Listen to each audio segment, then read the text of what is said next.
6:59, so we'll start a minute early. We have a big agenda, so we start. Oh, that's right, okay. Yeah, good evening, everybody. I'm Rich Turbin, Chair of Neighborhood Board number 3. We called the meeting to order. It's 7 o'clock. We have a big agenda, so we need to go reasonably quickly. But let's all introduce ourselves, starting with you, Anson Wu, our secretary. Please introduce yourself. Hello. Oh, hi. My name is Anson. I'm the new neighborhood assistant for this, for the number 3 Kahala board. Nice to meet you all, and hopefully it goes well. Okay. Hey, Sylvia.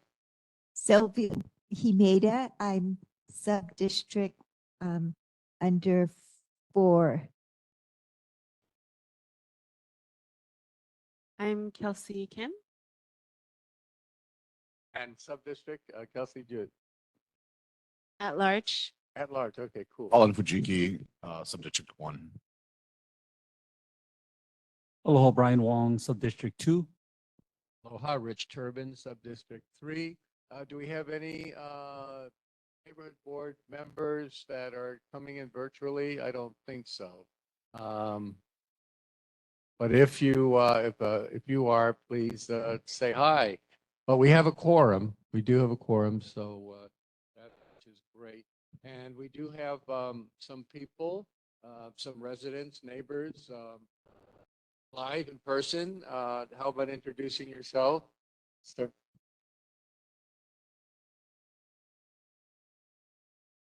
Mike, you next. Introduce yourself. Yeah.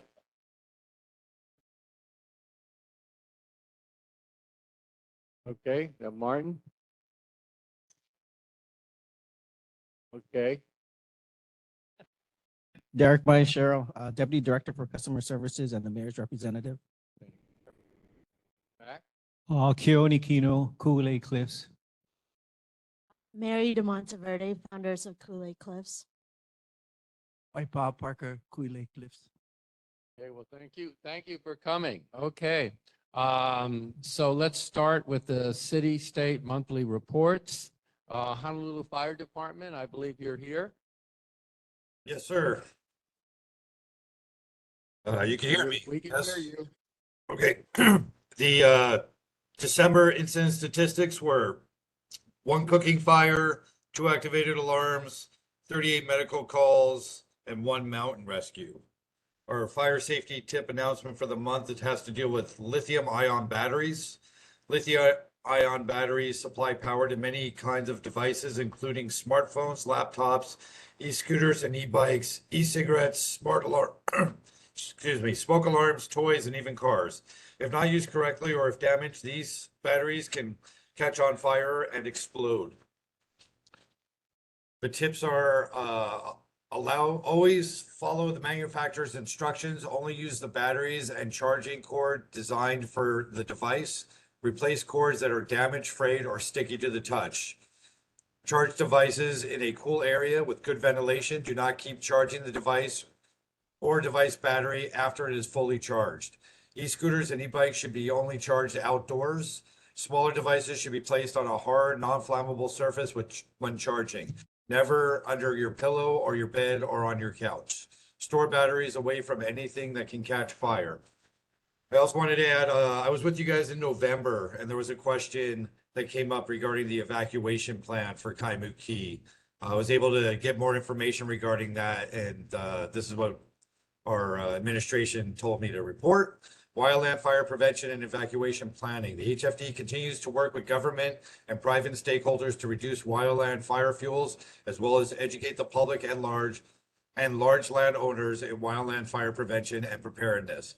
The FireWise USA program helps communities adapt to living with wildfire and encourages neighbors to work together and take action now to prevent losses. 15 communities in Hawaii have already joined the nationwide network of more than 1,500 recognized FireWise USA sites, taking action in ownership and preparation and protecting their homes against the threat of wildfire.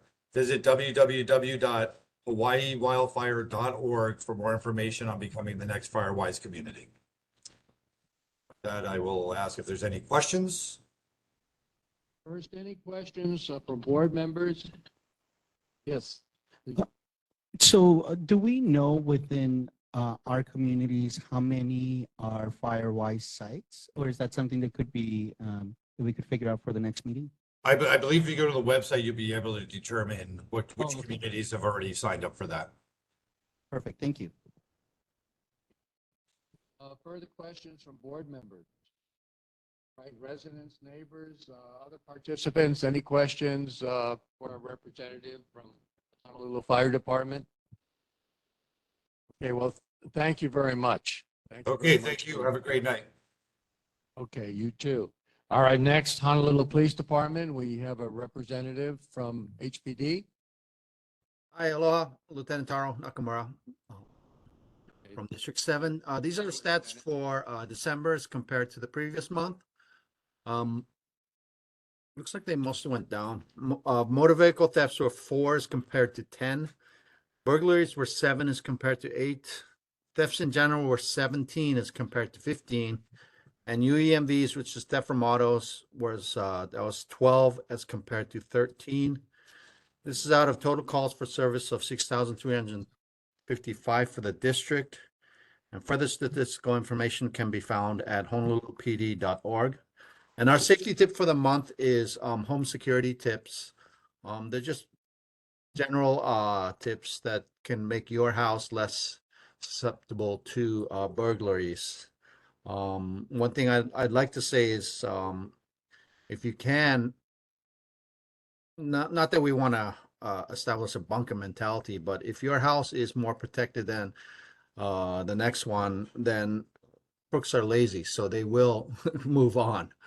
Little things like putting shrubs underneath your windows, having signage, even if it's not fake, but even if it's not completely the whole truth about having security, especially surveillance. There's so many the cost of the home surveillance systems have gotten pretty good these days. So you can go to any large store, hardware store, and pick up some surveillance systems so you can help monitor your own business. And then lastly, it's to be a good neighbor. If you notice anything suspicious in your neighborhood, call us. If you do suspect a burglar has entered your house and it's an in progress kind of thing, just don't go in. Call us. We'll help clear the house for you and make sure everything is fine. And that's our the home security tips is our security tips for the month. Okay, thank you very much. Any questions for Lieutenant from board members? I have one. Is it possible for HPD to do regular patrol of Kahala Beach during the holiday season? We had 3 illegal campers on the east side of the beach, between let's say between park, but between Waialae Beach Park and well, about 200, 300 yards heading west. There were 3 permanent tents up, large tents, and obviously people are living in the tents, especially during the rainy weather. They appear to be there 2 or 3 weeks straight. This morning, before this meeting, early this morning, I did walk the beach, and thankfully the tents were gone. Not sure if HPD had anything to do with that. But is that something you can do? It's pretty uncomfortable. I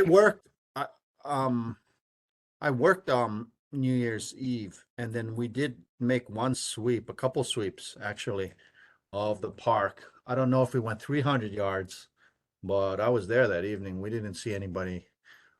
But that was mostly for fireworks, yeah, that night.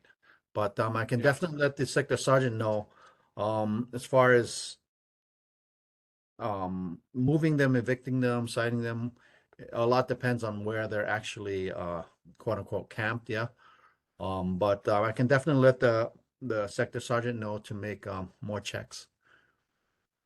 Well, maybe that's why they were gone, because they noticed, HPD was, Yeah, we walking the try beach. to. As much as we can, we try to hit the parks. Yeah, no, that would, if that would be good. I mean, it was certainly a relief to see that the tents were gone. But I'm thinking that maybe it's because there were some visits from HPD. Okay, thank you. Okay, sir. Yeah. What about, do we have any of our residents or attending residents? This is Somebody- John White. John White, Yeah. please go ahead. So for the neighborhood security watch, which is in sub-district 3 and 4, month to date, January, we've had one burglary. Okay, John, can you speak? I'm sorry, can you speak just a little bit louder? Having Okay. a hard time hearing. Is this better? The sound? Yes. Okay.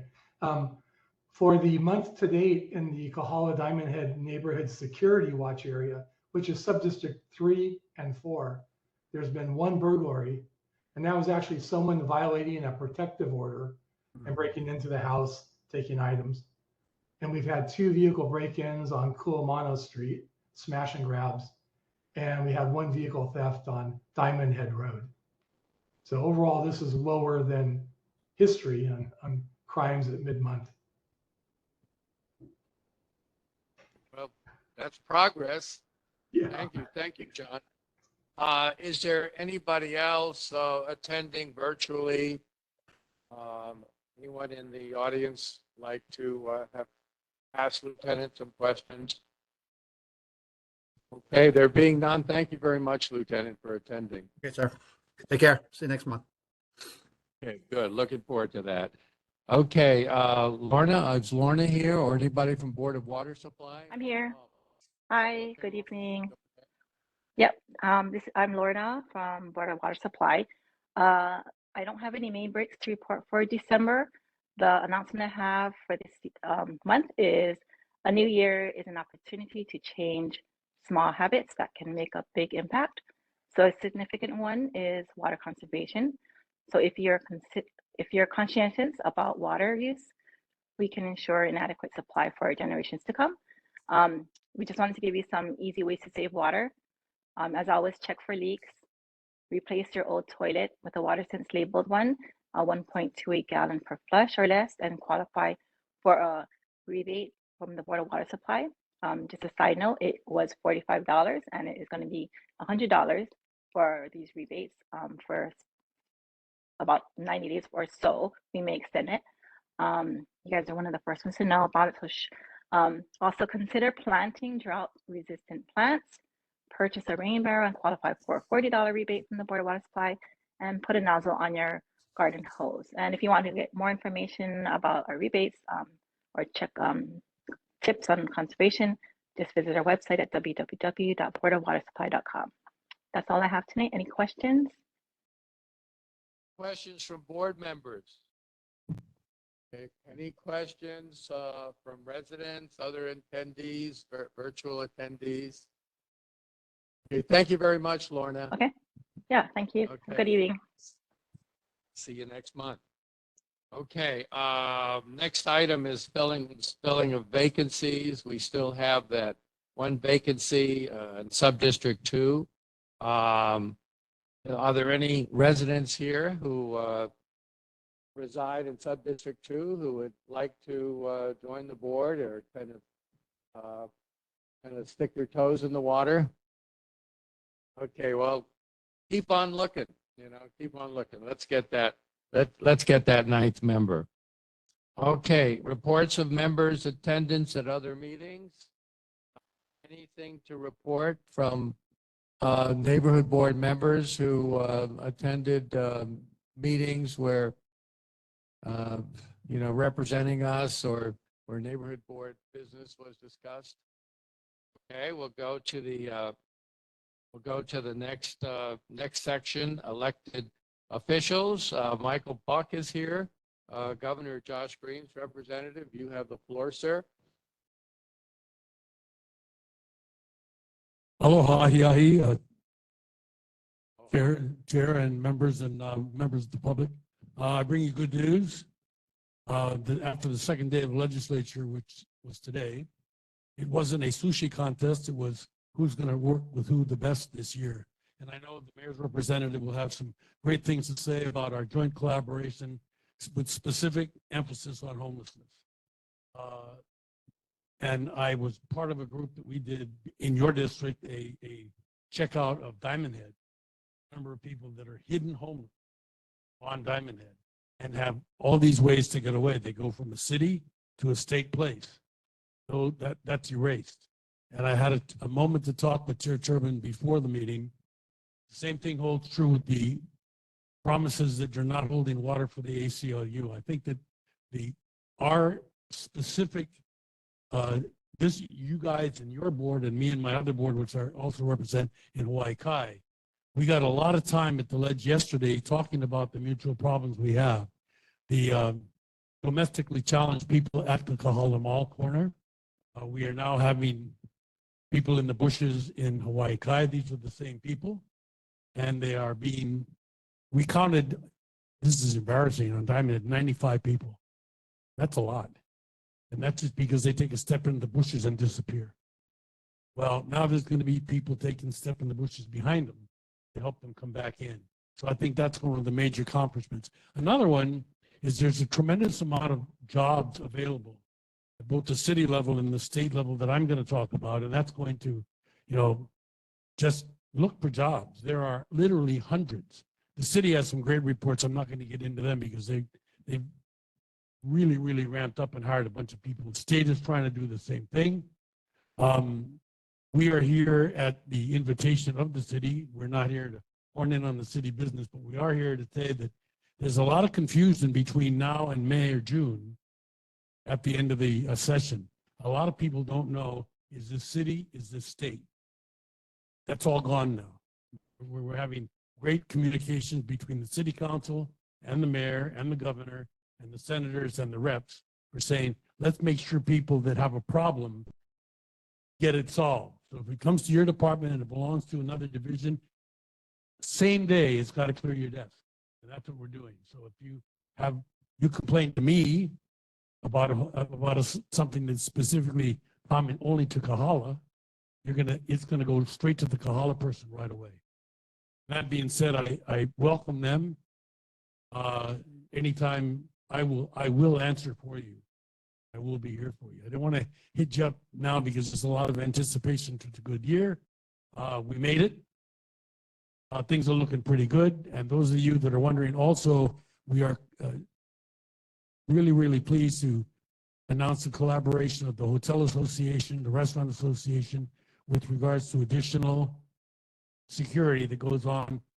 When somebody leaves my property, that doesn't mean I don't worry about them. I pass it along. So there's great communication between the hotels and restaurants and the city and the state in Waikiki. With that, I'm here on behalf of the governor, or anybody's got any questions or any concerns, please let me know. First, any questions from neighborhood board members for Mike? Please go ahead, Peter. Hi, Peter. Peter Dudgeon here. He's right there. When's the fence coming down around the Capitol? Or is it still up there? Actually, listen, if you do have to come to the Capitol right now, bring a lunch. I mean, the increased security that's going on there now is terrific. I don't think they're going to do that until the ponds get finished, and the ponds are, I would say, 75% done. And that's a big step in the right direction. It's really not a very friendly place for that. Everybody doesn't like it. But now if you go to the state, you're now forced to go in an elevator to where they're going, whether it's chambers up or down.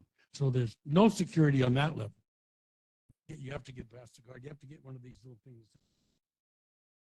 So that's hopefully others waiting for that too. We want it gone. It's actually not a bad looking fence, but we want it out of there. Does that help? I think it would be either a great thing for the border or for H Power. Burn it up. Sure. Anything else? Yeah, Mike, I have a question.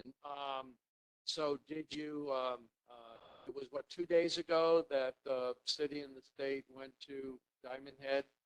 And did you actually clear? No, what we did, the ones that were there over the weekend, we weren't there to clear anybody. We were there to do a count.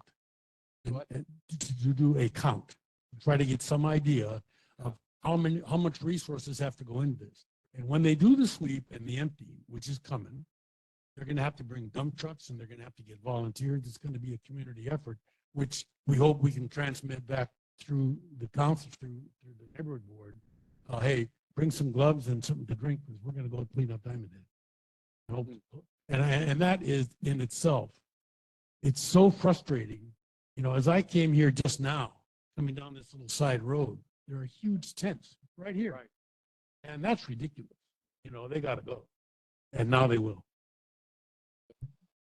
We can help. I'm sure there'd be a lot. We could use your legal help, I'm sure. Everybody can. Anyone else? Yeah, anybody else for Mike? Okay, we have a couple of.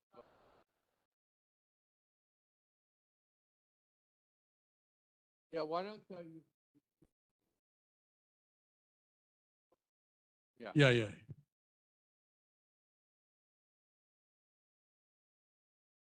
Talked a little bit about homelessness and all these vacancies. Are there any programs or training available for these homeless people to maybe fill some of these vacancies?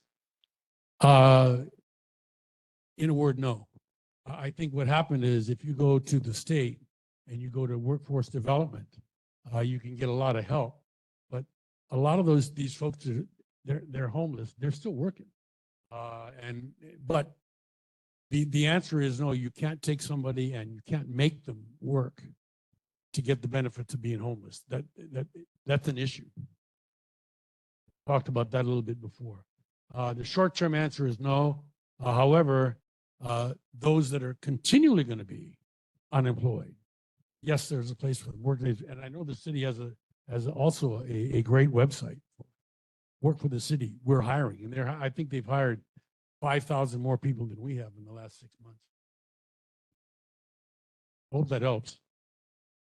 Oh, I know. I have heard about this on the homeless problem. I mean, there's a fairly large percentage of homeless people that are both mentally, they have mental illness and they're drug addicted. There are a few. That's the 30%, by the way. Yeah, 30%. I know there's one of the residents on the beach during the holiday season was a young lady who was yelling and screaming and having having a very bad drug trip, mentally ill. I know there was an effort to try to place a guardianship and require her to go to an addiction rehab center, a drug rehab center. But there's no applicable law that allows that to happen. Forcible entry into a competent drug addiction program. I had heard in Rhode Island, Providence, Rhode Island, they changed the law and they have really done a good job reducing the addicted, hopelessly addicted people through forced entry into good rehab facilities. And that is happening a little bit here. There's a lot of interesting challenges that it faces about rights. Once again, some of our friends. You're going to have to change the law. Yeah. However, there is something at the state level Now, more than one bill are designed for people's own health. And there's this whole state building that's not being used. I mean, there's a Yeah. place to put folks. And we're talking about 13 different major categories of homelessness. Yeah. The mental issues is one, couple that one with mental and drug addiction. And now you've got not 30%, but 40%. That's the word. Yeah, That's a lot of people. it's a lot of Yeah. people, and those are the ones that are troublesome. I mean, obviously troublesome. And I know Governor Green was talking about introducing such a law, and but of course he was so distracted, like everybody Yeah. else, with Maui disaster. Yeah, but it's not gone away. It's on the front Yeah, well, page for this session. Well, keep us posted on You that. bet. Thank you. You bet. Anybody else have a question for Mike? Yeah, Martin. Yeah, please. I get extra the more questions you guys have. Is anyone from DLNR here? So you're the governor's representative. I just Yeah, want to. But I'm from DLIR.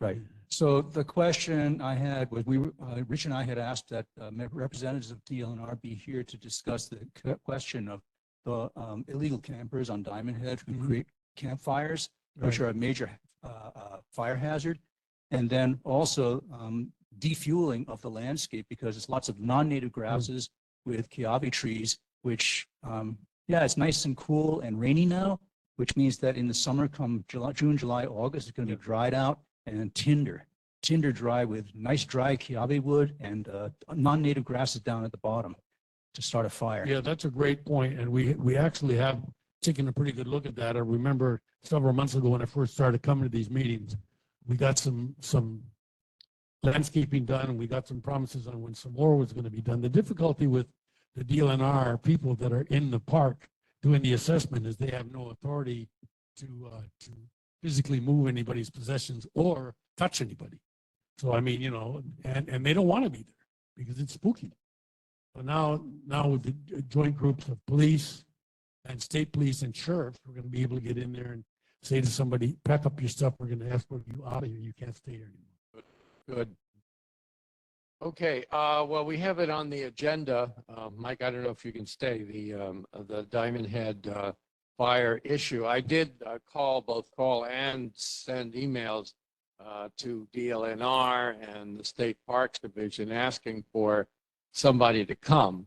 And, I can help by facilitate that at the next meeting, but prior to that, I know that it is a huge issue. I think that residents and some of our people maybe that are visiting understand the reason why they used to come to these meetings is because this stuff is real. Yeah. And it's killing people, and it's killing income and people's homes. And when you see how bad Lahaina is, that could happen in Kahala. I know. That kind of forces us to take our heads out of the sand. There you go. And The ostrich maneuver. not to get out of the ostrich state and really try to do so. So it's important. It's an important issue. Anybody else questions for Mike? I don't want to, monopolize him. Well, thank you very much, Mike. Yeah. And now Casey Abbey, I haven't forgotten you tonight. You're on the agenda. Are you there? Yes, I'm here, and now I'm going to share my screen here. Okay, folks can see my screen here. Yeah, I think we have five. There's 5 photos. Yes. Okay. Okay. Yeah. Good evening. Happy New Year, Chair Turbin and members of the Waialae Kahala Neighborhood Board. Casey Abe from the State DOT Highways Division. At the November meeting, there was a concern about graffiti on the traffic signal box near Kilauea Avenue. During my field investigation, I noticed there were a lot of graffiti along Waialae Avenue. Most of the concrete columns supporting the viaduct had graffiti. Our Waialae District maintenance crew are working on addressing this island-wide graffiti problem. I will need to report back to you folks at a future meeting on the status of addressing this graffiti problem. At the November meeting, there was a concern about what time of day does our sprinkler system is turned on. We only have a sprinkler system on the off-ramp from Kalaniʻi Highway westbound via the exit 27 and the Waialae Avenue on-ramp on Kalaniʻi Highway eastbound. Per our district maintenance, our sprinkler system goes on at night on Monday, Wednesday, and Friday from 8:30 p.m. to 9 p.m. for 30 minutes. The other side streets like Hunakai Street, Poeo Street, Kilo Avenue is under the city's jurisdiction, so I would need to defer to the mayor's representative about what time their sprinkler system is turned on. As I mentioned at the November meeting, our maintenance crew removed most of the graffiti from the exit 27 sign. Fortunately, they managed to remove the remaining graffiti from the sign. Still working with our district office on having our landscape contractor remove the weeds from the viaduct and drainage pipes on both the Mauka and Makai side of the viaduct. I'm still working with our maintenance crew to repair the broken gate and paint over the graffiti at the Kapa Kahi Stream Bridge. Our design engineers finalized the planter box design, and I'm now working with our administration to provide the funding for the project. The estimated cost is approximately $250,000 for the 10 planter box. So I will provide an update to the board once we secure the funding. After receiving a tort claim because a woman tripped and fell due to the uneven sidewalk in front of Chili's restaurant, our Oahu District maintenance crew patched the uneven sidewalk. The state red light pilot program is scheduled to end in December of 2024, and upon completion, the program will become permanent. Therefore, all counties can establish their own red light program starting in January 2025.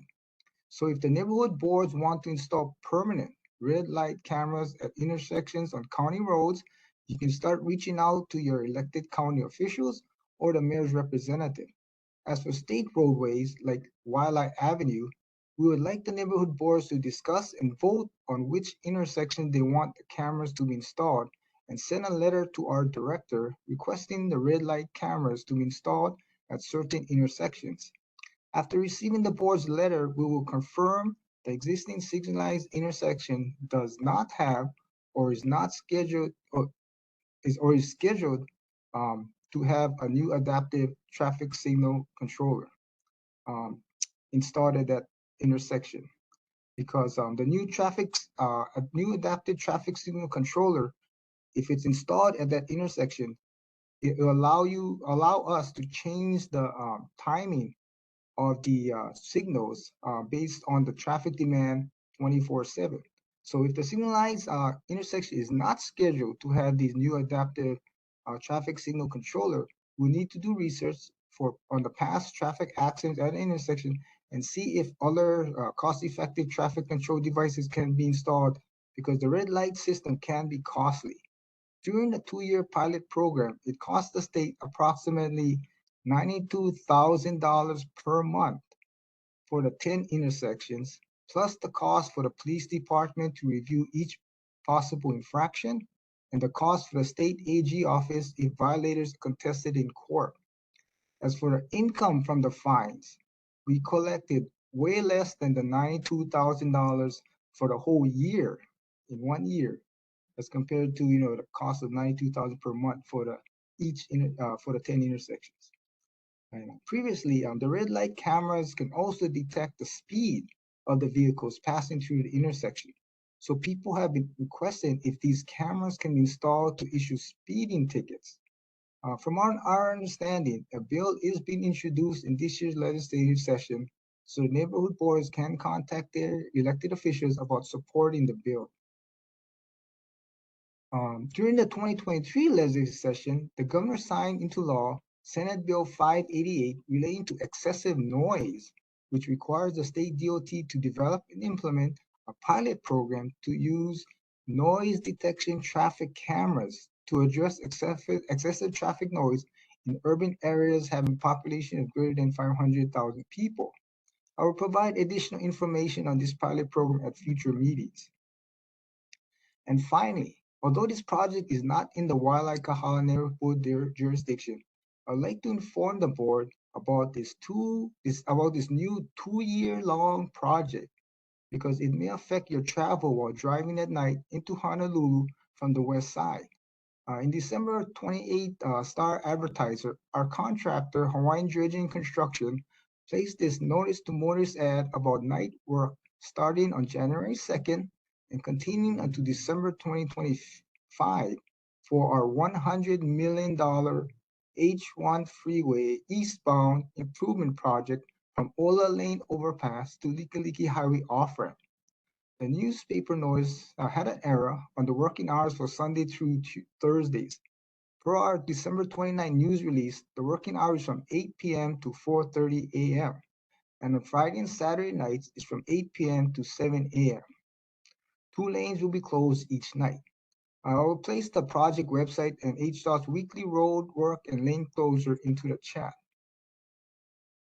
The scope of the work is to enhance safety and alleviate congestion at the Moanalua H1 merge by widening the Makai side of the freeway to eliminate the center lane merge starting from Ola Lane overpass. This picture shows the existing Ola Lane overpass where the center lane starts to merge. This is a picture of the Ola Lane overpass where construction has started already. Currently, there are 4 existing through lanes. The project will add 1 lane that will be dedicated to the Likelike Highway off-ramp while maintaining the 4 existing through lanes. Where sufficient space is available, a 4-foot median shoulder and right shoulder that varies between 2 to 8 feet will be provided. This is the existing shoulder that will be widened to add a dedicated lane to the Likelike off-ramp. The engineering and construction challenge will be the Gulick Avenue overpass, where the overpass will be lengthened so 5 lanes can fit under the overpass. Besides lengthening the bridge, the clearance height of the overpass will be increased. In the past, we had incidents where large trucks hit the bottom of the bridge, requiring HDOT to temporarily shut down the freeway. To reconstruct the Gulick Avenue overpass, the proposed plan is the existing bridge will be completely removed. So this whole bridge will be removed and replaced with a temporary bridge for bikes and pedestrians use only. The H1 freeway will be completely closed in both directions overnight when the existing bridge is removed and the temporary bridge is installed. So once the dates of the full closure are set, HDOT will notify the public. And this is a picture here where the existing approach to the Likelike Highway off-ramp will be, where the shoulder will be widening. And this is where the project will end, at the Likelike off-ramp. This concludes my report. I can take any questions at this time.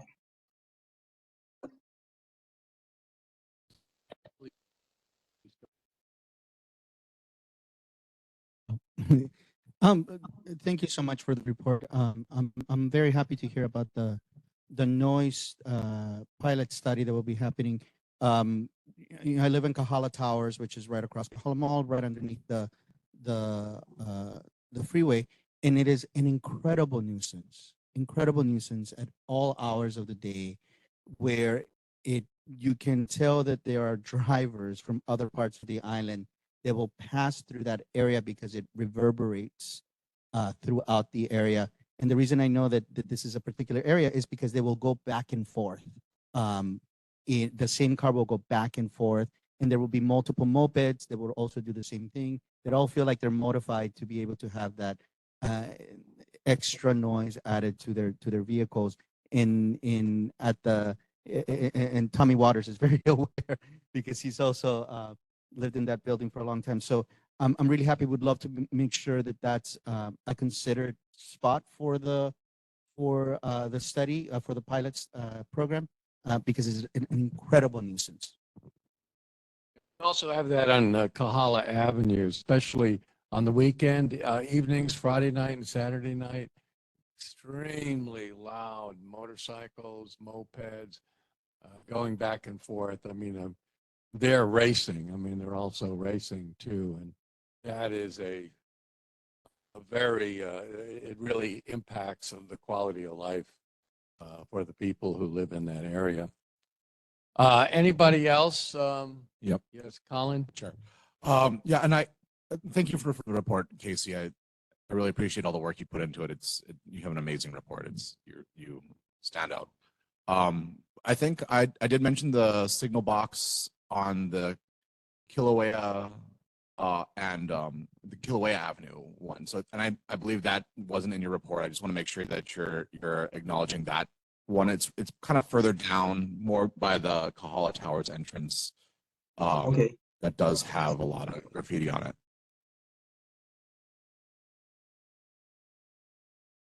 Okay. All right. Thank you, Colin. Anyone else, any other board members have questions? What about residents? Yeah, go ahead, Martin.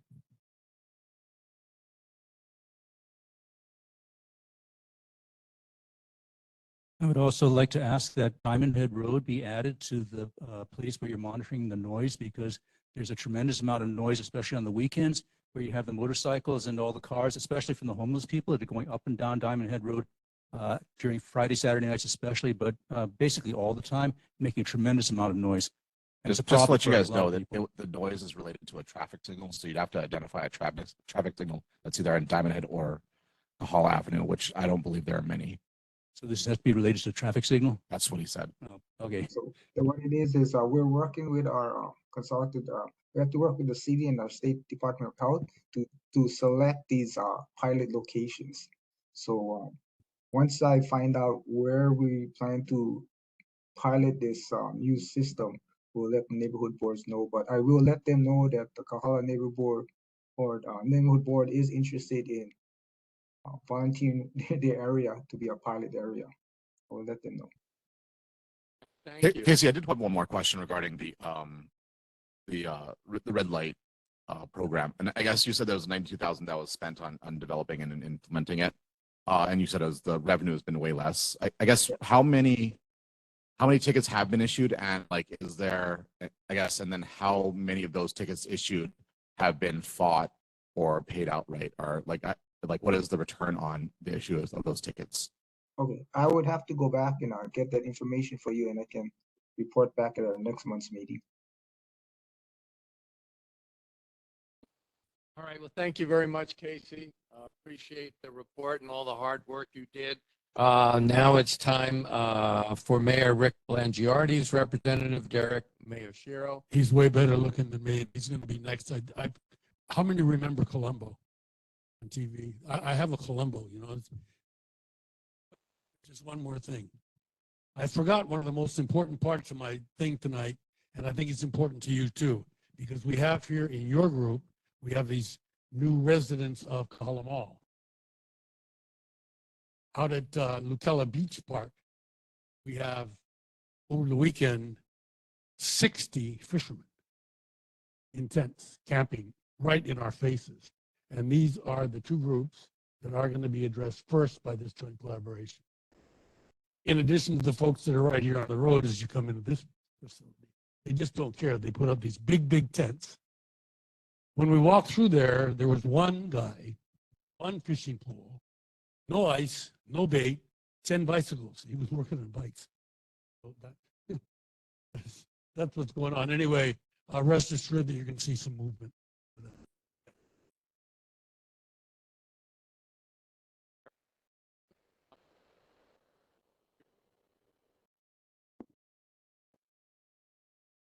Thank you, Chair. Good evening. So just a couple highlights. As you know, the mayor has a monthly newsletter that can be found at www.oneoahu.org. This month, you can read about all the things that the city has done. Every department has some highlights on what they accomplished last year. And we didn't quite make 5,000 new hires last year, but we did just make just shy of 3,500. So we're really making a push to fill our vacancies at the city and county. There's also a new off-leash dog park that opened in Salt Lake, and the city did win an award for upgrading its church system, which is a financial and budget system. So all of that is in the newsletter. Another thing, the Neighborhood Commission Office is hiring neighborhood board assistants to engage in public awareness for community support. These neighborhood assistants help coordinate with the neighborhood board chairs, produce written reports to the public. If anyone's interested, send your resume to nco@honolulu.gov or call the Neighborhood Commission Office at 808-768-3710. Following up on some things that were mentioned at the last meeting, I believe there was a concern about the irrigation system for the planters and planter boxes and street dividers at Hunakai Street between Pahoa Avenue and Pueo Street, and along Kilauea Avenue between Kahala Mall and Hunakai Street. Those sprinklers were going off during the nighttime. DFM has, Department of Facility Maintenance, has reset the irrigation timer to go off at 5 a.m. for 15 minutes at the roadway median between Hunakai Street and Pahoa Avenue and Poheo Street. Again, 5 o'clock in the morning for 15 minutes. The irrigation timer for Kilauea Avenue, median between Kahala Mall and Hunakai Street, that's also been set for 5 a.m. For 10 minutes. I believe at the last meeting, there was a resident that raised some concerns about additional or a growing number of wedding photo shoots that are taking place along Kahala Beach near Waialae Beach Park. Unfortunately, that's in large part due to Bill 38. That bill prevented these types of photo shoots at certain windward locations. In order to include Kahala Beach or Waialae Beach Park in that ordinance, there would need to be an amendment to Bill 38. Complete streets. There was some concern from the chair about the complete street projects, in particular Kilauea Avenue, where they're reducing 2 lanes in both lanes of travel from 2 lanes to 1 lane, and also the bicycle lane in Ahalkea Street. So DTS has responded that the city is proposing to reduce the number of through travel lanes on Kilauea Avenue from 18th Avenue to Pahoa Avenue to reduce opportunities for speeding, improve pedestrian safety, and to provide space for other community amenities. I understand there is a representative from DTS who will be doing a presentation today.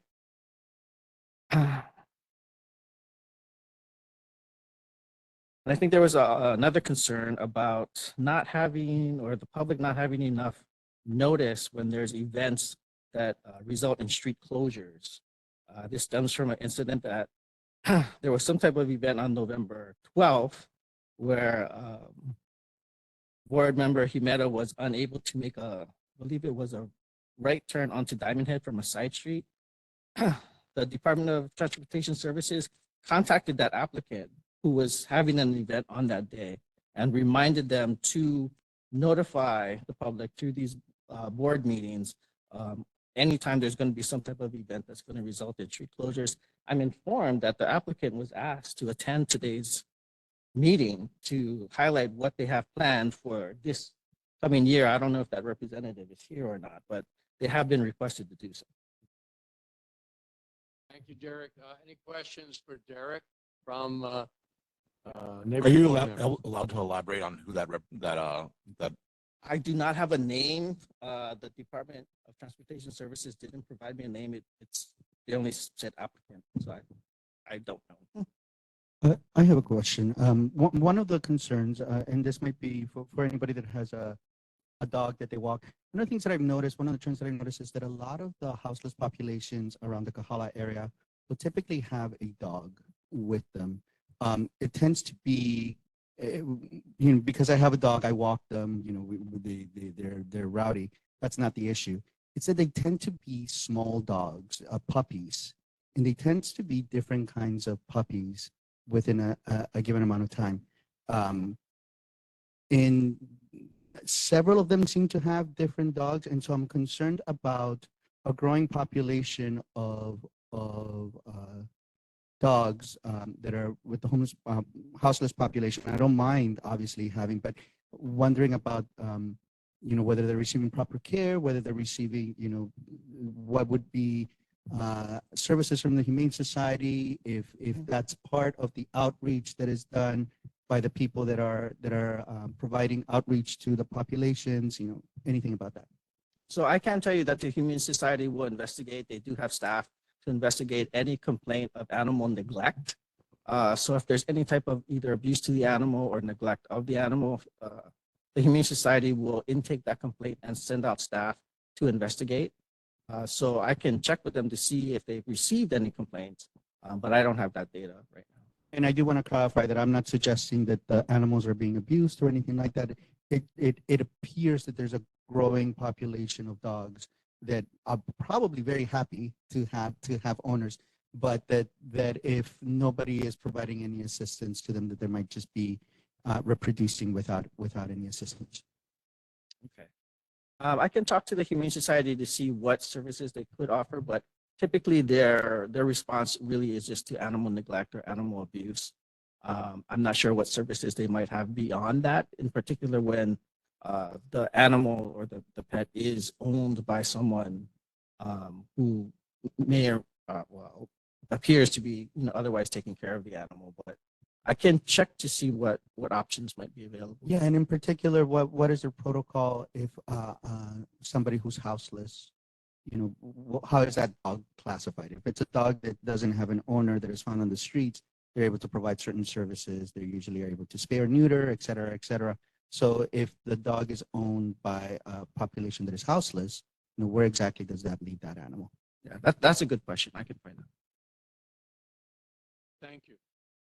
More questions for Derek from board members? Sylvia? Rich, did you put it on the agenda about road closure for Sunday?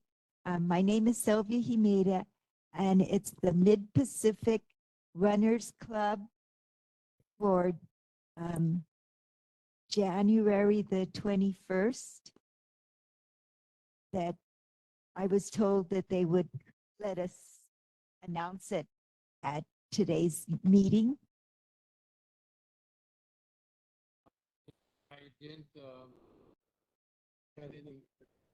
Sometimes I will get emails, Sylvia, with some of the running clubs or bicycle clubs, but I didn't get any. Road Runners Association. Okay, well, I can put it on the agenda for next month. Too late. Well, I don't know. I mean, they're supposed to. Well, I can ask them why they're not coming to let us know. Okay. Road. Excuse me. Yes. So, I'm sorry. My name is Frank Floyd, and actually, I'm here from the Road Runners Club. So, okay. Happy to address your concerns. Okay. Well, why don't we do that in a few minutes? Okay. After we finish our thank you. Okay. Okay, Any Chair? other questions? Any other questions for Derek? Yeah, please go ahead, sir. Okay. Excuse me? Can you go to the microphone? Yeah. Well, we're going to Derek. Can you stay around? The presentation. I can stay around. There'll be another city representative to address the matter with more clarity.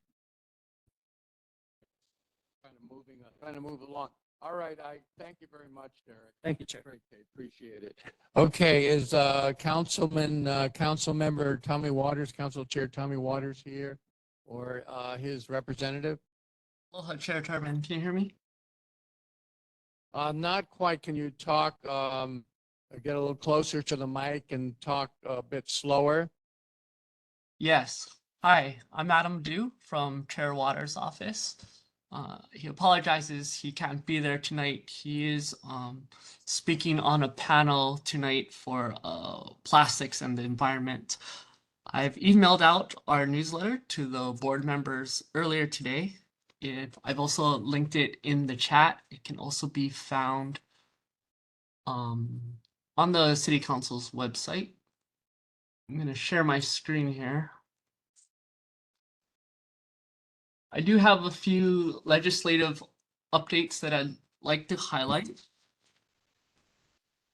First, Resolution 23-239 addresses the need for additional qualifications for the Department of Emergency Management Director's position to attract and secure the best and most qualified candidates. The 5 proposed qualifications for the DEM Director's position are outlined in the reso. The reso proposes adding a question to the 2024 general election ballot. The question seeks public approval for the proposed amendments to the city charter. These amendments aim to involve the community in determining the qualifications required for the DEM director's position. If voters approve, the proposed city charter amendments will become effective January 1st, 2025. In the Planning and Economy Committee, DPP, the Department of Planning and Permitting, provides regular updates to the City Council regarding their progress in improving the building permit issuance process. Their most recent presentation indicated a slight improvement in building permit times. However, DPP plans to implement new software soon, which they believe will further enhance the processing times for building permits. You can see their presentation on the City Council's website. And lastly, I did want to briefly talk about Resolution 23-308. Excuse me. The Housing Sustainability and Health Committee received an update on invasive species from the Hawaii Department of Agriculture, HD Autograph. OA.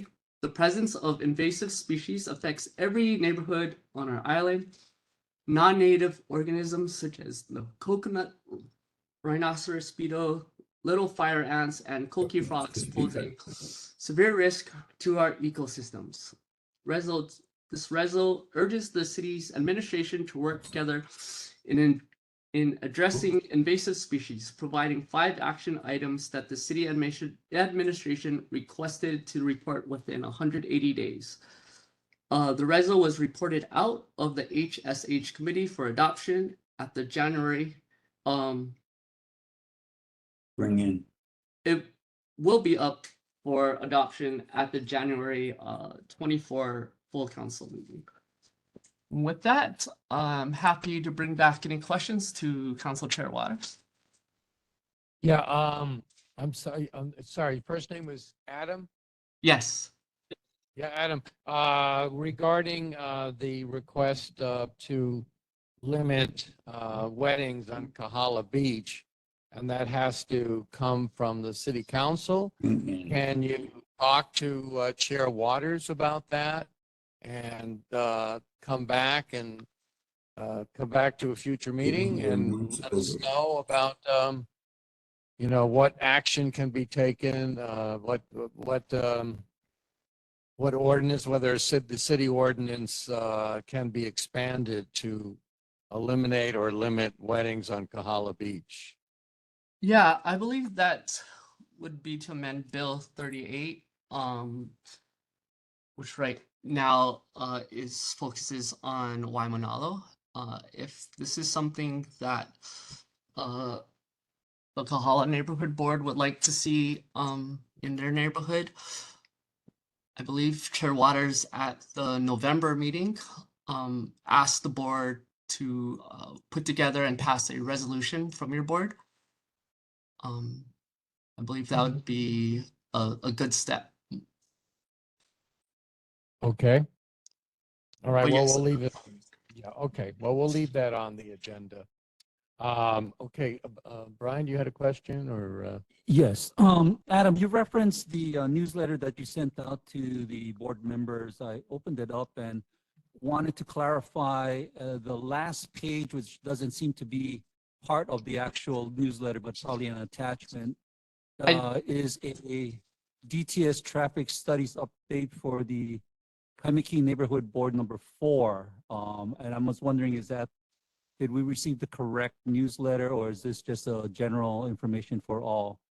I do apologize. I had the Kaimaki neighborhood board last night, and that was just a supplement information for that neighborhood board. But I still think it pertains to your board as well, as you guys do frequently, I'm sure, drive through the Kaimaki and Waialae area. Okay, got it. So there isn't a separate sheet for our board, like There is this one.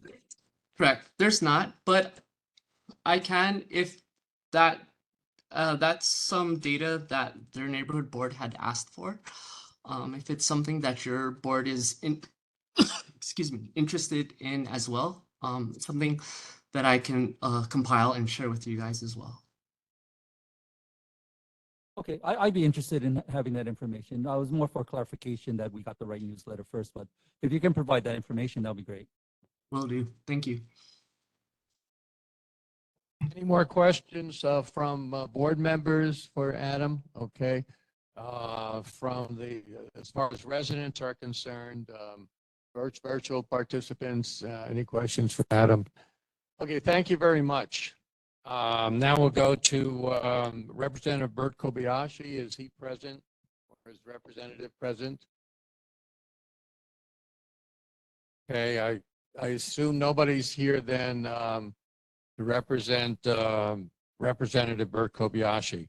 What about Representative Mark Hashem? Is he here, or a representative here for Representative Hashem? Okay.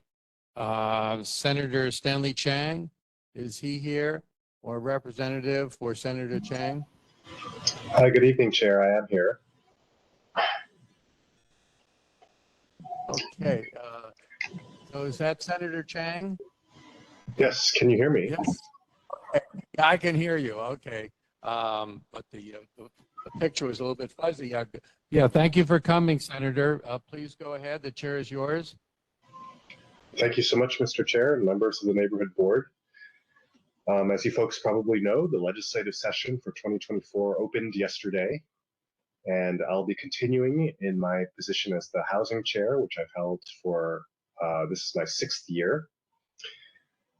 As you folks all know, I've been working on a revenue neutral, income blind leasehold housing program known as Aloha Homes. And over those 6 years, we've successfully given legislative authority for this model of housing to HCDA, HHFTC, and HPHA, 3 different state agencies, and all 3 are now working on pilot projects to execute this new model of housing that we think can plug the gap for our housing shortage.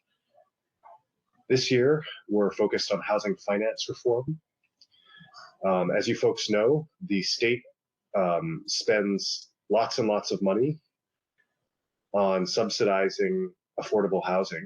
Unfortunately, most of it is deployed very inefficiently, and the bottom line is that it goes to pay developers affordable housing twice, both the developer fee and the ownership of the building at the end. So after the affordability period expires, the state is then usually petitioned by the residents who don't want rents to go up to buy the building again back from the developer, even though the state originally paid for the building to be built in the first place. So my top priority this year is to ensure permanent affordability for such subsidized housing and prioritize state and county governments for these funding sources, since they have no incentive to raise rents to market and to reap the windfall profit from this resale of these units.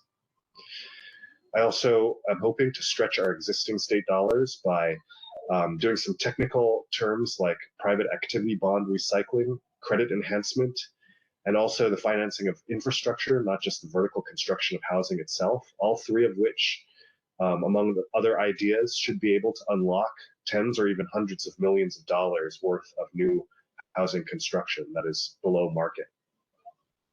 I'd also like to streamline the 201H-38 process in a couple of ways, and that's the most successful housing program for below market housing in the state so far. Finally, to get us off the housing topic a little bit, we have several other bills. We want to increase the number of mental health personnel in our schools. We want to do later school start times, which research shows are better for student learning. We want to ban hidden fees in things like hotel room prices and concert ticket prices to protect the consumer. We also want to require annual mental health exams to be covered by health insurance, just like annual physical health exams. And finally, a continuous legislative session rather than just the short January through May session. Having served on the city council, I think it's fair to say anyone who's dealt with both that the city and county councils are much more transparent, predictable, accessible to the public than the state legislative process, which, as you may remember from last May, had a cattle call situation at the very end where even members like myself really had no idea whether our bills were alive or dead or were going to pass or not. And that was really, frankly, not an exception. Those types of situations have occurred many times throughout the history of the legislature. And so I think the best thing to do would be to follow the city council and the county council's models, which allow for the sunshine law, which allow for chairs to delay the passage of bills in order to work on compromise language, and which allow for greater public input and accessibility. You also should have received the monthly newsletter that we sent out, and if not, I can definitely drop a link to that in the chat. And with that, Chair, I'm happy to take any questions. Okay, thank you, Senator Chang. Any questions for Senator Chang? Yes, a question. Senator Chang, Pedro Haro, Sub-District 1. Thank you so much for being here. It's really important, I think, to have representatives. I would like to point out that we haven't heard from Representative Hashim from a while, or had a representative, and that's incredibly troubling considering that we're the closest to the representative. So really thank you. Yeah, I really thank you for being here. My question is in regards to the legislation about the year-round legislature. One of the issues with advocates, with people who are in the community, is how the legislation is decided at the end behind closed doors. The legislature has exempted itself from having those discussions under sunshine law. Is that part of the legislation? Is that something that lawmakers like yourself are looking at? And obviously I'm referring to the conference committees that where the discussions and the conversation and negotiations are not privy to sunshine law. That's right. I completely share your concern. And I think that the conference process is, it's deplorable. It's a mockery of the deliberative lawmaking process. Not just because it's not transparent to the public, which of course it's not, but it's not even transparent to us, the members of the legislature. We ourselves have no idea what's going to happen to our bills. And what you saw last May, one of my bills died 3 times and was revived 3 times before ultimately passing and being signed into law. And that's just I don't think anyone thinks that's a good way to make laws. And I certainly don't. And so the bill that I've introduced does require the legislature to be bound by the Sunshine Law. But it also, and then the reason we can do that is because with the current January through May schedule, the timelines just aren't there. We just don't have the time to give 6 days notice before our hearings. And so I think with a year-round session, we would have the time, and we would have no excuse to not abide by the Sunshine Law. So I share your concerns, and I strongly encourage you to contact, the other members of the legislature to support this measure. Thank you. All right, any other questions for Senator Chang from board members, presidents, participants? Okay, thank you very much for coming, Senator. We really do appreciate it, and I go along and say that it's always a great thing when the senator or the council member or chair comes as often as possible and talks to us. It's a very important role that the neighborhood board plays to hear you folks out. So thank you for coming. Apologies, Chair. I had a question texted to me from a constituent to ask Senator Chang. If you don't. Quickly, please, Yeah. because we have to move on. One of the questions is that are there any particular tips as to how to be able to access the Capitol with the increased security, particularly right now when people are trying to access lawmakers? It has become increasingly difficult to be able to access you folks. So if there are any suggestions for that. Yeah, that's a good question. So the installation of the metal detectors and that security procedure, I'm actually not sure who implemented it because I don't remember voting on any bill to implement that. But I think, well, I know that for the members and the staff that have access to the fingerprint entry system, we don't have to go through those metal detectors. So if you have an appointment with a member or a staff member or something like that, it might help to notify them that you're in the building and that maybe they could send someone to escort you into the office. That's one suggestion that I would have. Yeah, we accessed the legislature in that fashion. Some lawyers who needed to talk to legislators, and it worked fairly well. And we got access into the Capitol fairly quickly. All right, thank you very much. Let's move on because we still have a lot of important items on the agenda. Residents' community concerns, limited to 3 minutes each. Anybody, any residents here that has a concern that hasn't been addressed or is not on the agenda? Okay. Virtual? I'm sorry? Okay, go ahead, please. Okay, sir, do you have a resident concern or are you speaking out on a resident concern? Okay, I assume this is me since my name is Frank Floyd and I'm with the Mid-Pacific Roadrunners Club and I wanted to talk about our upcoming races. This is usually the time we do it. Is this correct? Go ahead, please. Okay.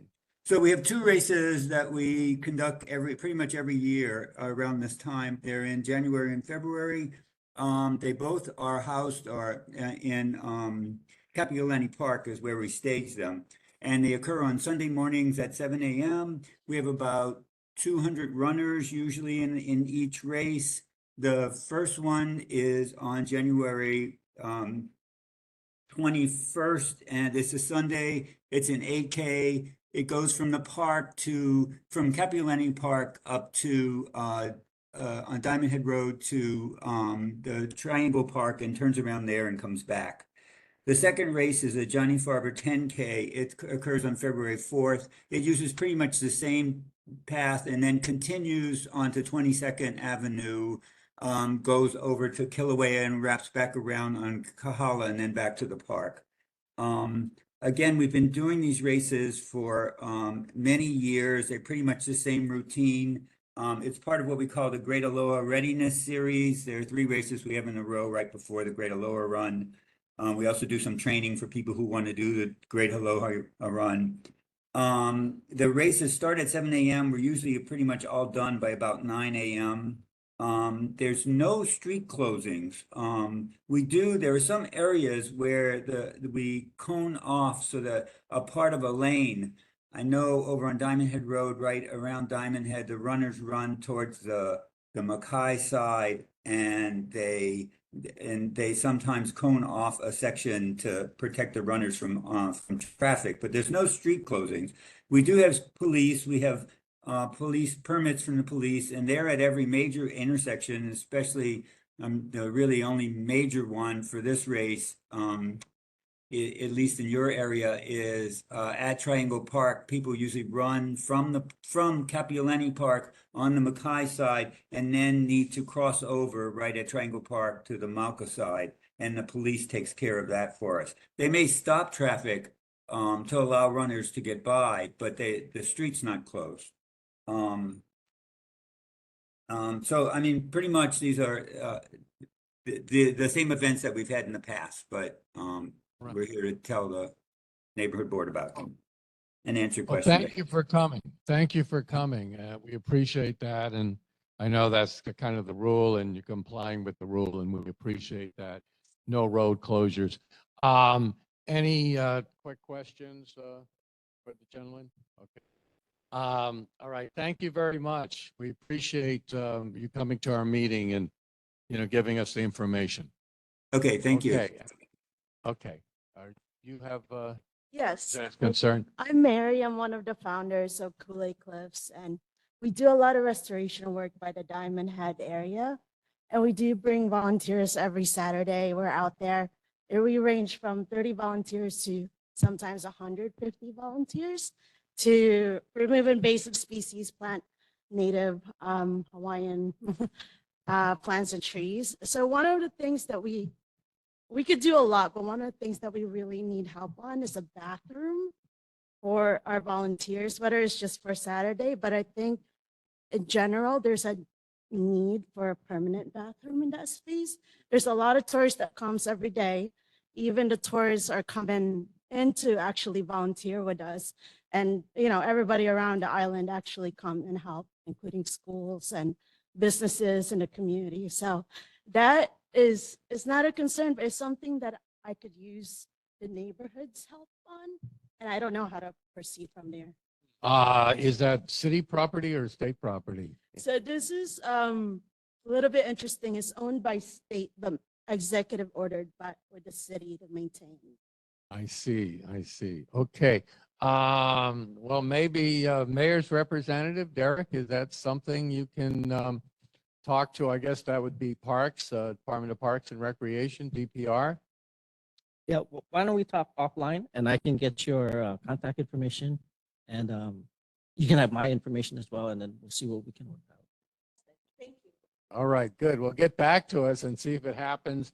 If you need a resolution from the neighborhood board to get it done, I think there would be, some, sympathy and you might get a resolution from us if you request one in the future. Okay.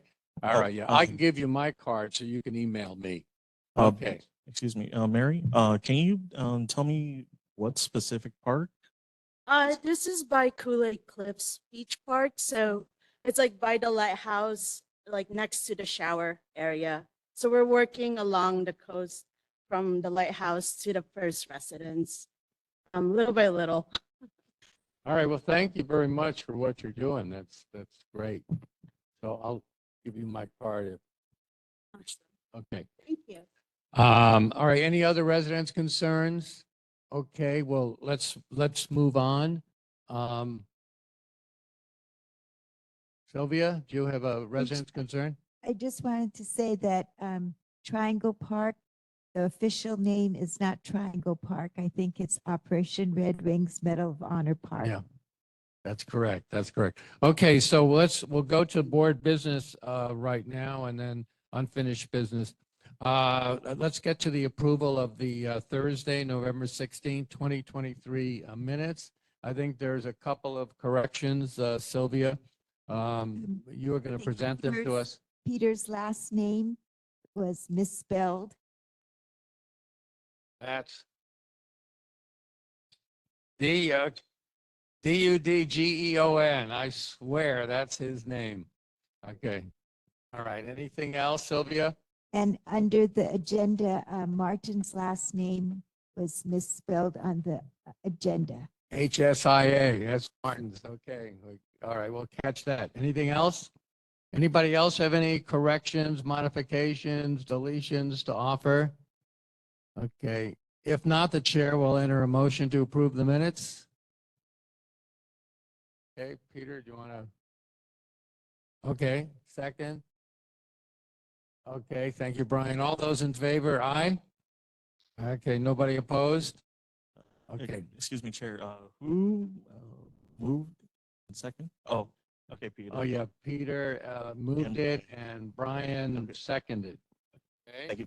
All right. So now if we can put aside the $1,000 fund for outreach for now. Is that okay, Brian? That's fun. I was waiting for an update from Dylan. I submitted several pieces of information to him. He was going to go back to the commission to get approvals. Waiting, I guess was waiting and haven't gotten anything back at this time. And okay, and as far as alternative venues for neighborhood board meetings, we can put that aside. I think we're going to put that aside. I probably use the word abandon at this time. I think we're in a good place. I think the idea was to maybe utilize the outreach with the outreach effort versus moving our venue at this time. Okay, good. I think, and we can take that off then, or we can leave it on if somebody wants to comment about it in the future. Okay, let's get to presentation new business now. That we did try to, regarding the fire risks for homes in our district, especially Diamond Head. I assume we don't have anybody from DLNR or the State Parks Division here. I did make calls and send out emails.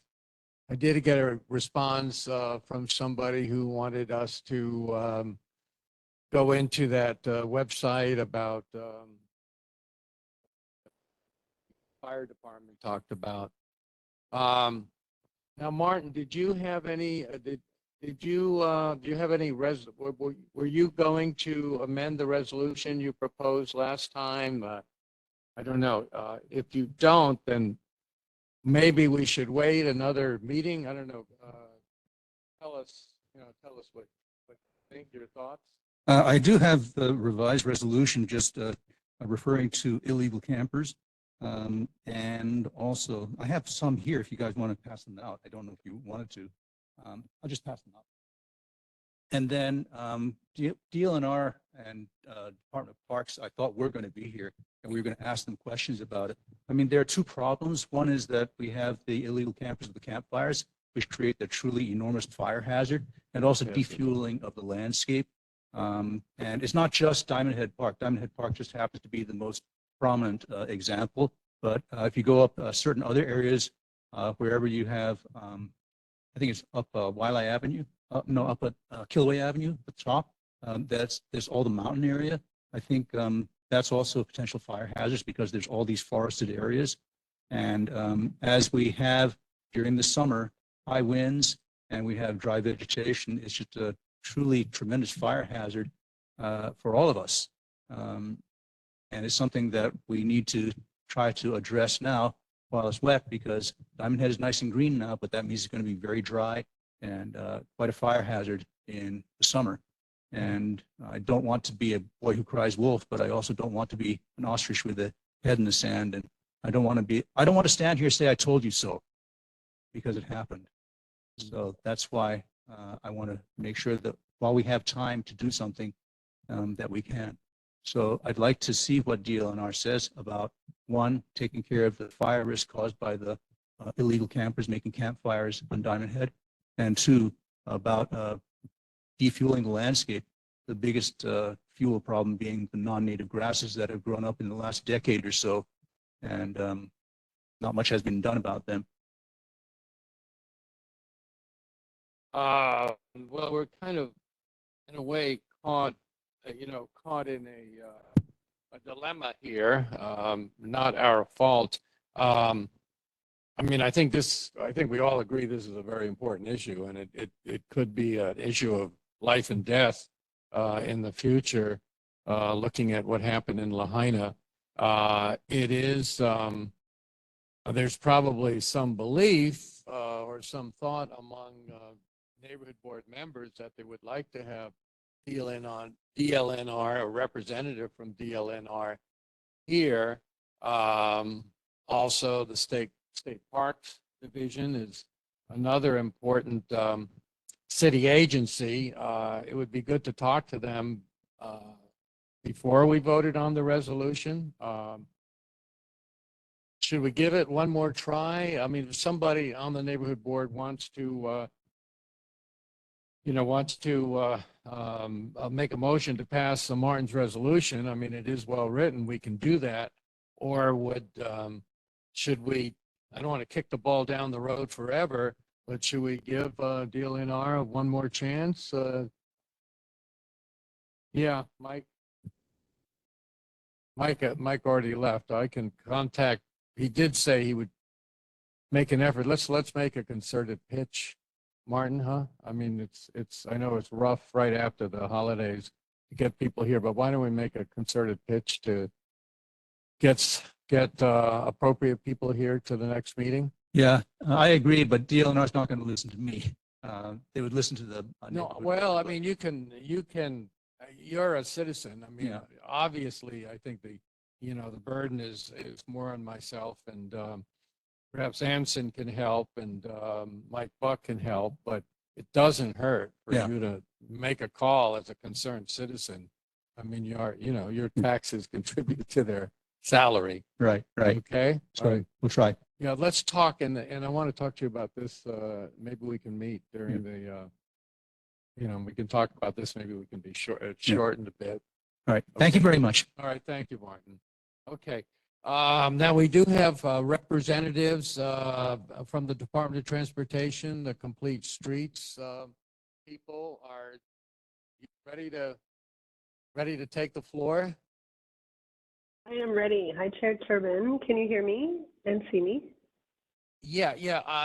And please introduce yourself, if you don't mind. Of course. Good evening, everyone. My name is Renee Espio. I'm the Complete Streets Administrator for City and County of Honolulu. I have a presentation to share with you guys tonight that has honestly quite a lot of information in it. I'm going to try to move through it very quickly in the interest of time, but I also will be sure to share this with you folks as well in case there's any details that we missed that you want to go through in more detail, and I'm also happy to talk to folks offline about the project. So primarily talking about Kilauea Avenue tonight, a little bit of background. The city does have a Complete Streets law that says basically every transportation project that we do at the city must implement Complete Streets features. There's a lot of goals, the number one being safety. This rule typically gets triggered through repaving projects, as it is in this particular case. The main reason that we do this work, the number one reason called out, is safety, public health and well-being. Very sadly, we tend to lose about one person a week on our island to a senseless traffic crash. And this is the motivation that really keeps us doing this work. And of course, we now know, after studying this problem for years, that pedestrians in our kupuna are disproportionately impacted by this problem. Sorry, my computer really likes to freeze up in the middle of sharing. See if I can get this going again. So in a nutshell, what we really do is try to create complete streets with two basic principles. One, people walking, biking, riding in small vehicles, devices, whatever they may be, need their own space. And two, opportunities for speeding for vehicle traffic, sharing that street needs to be brought down to safe speeds. I'm sure you guys have all seen the statistics, right? The speed that a car is going, if it happens to hit someone, is directly related, in fact, to the likelihood that that person will live. It is not a linear relationship. It is an exponential relationship because of physics. So here's our paving project that is coming up. We've actually split this into two different phases. This isn't shown on here. We'll move with some of the simpler streets first and then do the more complicated Kilauea Avenue and some of our sidewalk improvements as the second phase. But as part of paving projects, obviously we have an opportunity to have nice new pavement, but we can basically restripe the road. We can do curb ramps. We can do some walkway upgrades where we have high priority needs, and of course other traffic safety improvements. So we're looking right now at Kilauea Avenue with a, critical eye on how we can put the road back a bit different. After the paving project, we know we see speeds well above 60 miles per hour on a regular basis. We've got, 10 to 20,000 cars per day, depending on what part of the corridor you're in. We also have almost 8,000 students that go to school along the corridor, and they are, I would argue, not being well served given the design of the street today. We have had one traffic fatality in the corridor in recent years, and we have a nice wide street, honestly, to play with. We have other areas where we don't have enough space. I would say Kilauea, we actually have the benefit of almost too much space. We did a community meeting back in September on Kilauea with some different alternatives on how we could redesign the road. These were the top concerns we heard from the community. Vehicles are speeding, they're not yielding to pedestrians, the crossings are wide, no bike facilities, so these are the things we're trying to address. I'm going to fly through our crash analysis, but basically just to say we've done one. There are quite a number of serious crashes along the corridor and distributed amongst all different modes, cars, mopeds, pedestrians, and bicyclists. And they tend to be in a couple different clusters along the corridor. There's certainly a cluster near Kahala Mall where we know there's much more traffic. And then there is a pretty big cluster down here where there's no median in the street, and then near the park and the school, middle school. And then this is just a little heat map that shows kind of the pedestrian and bike injuries on the corridor. And again, you can kind of see those two areas that we're concerned with.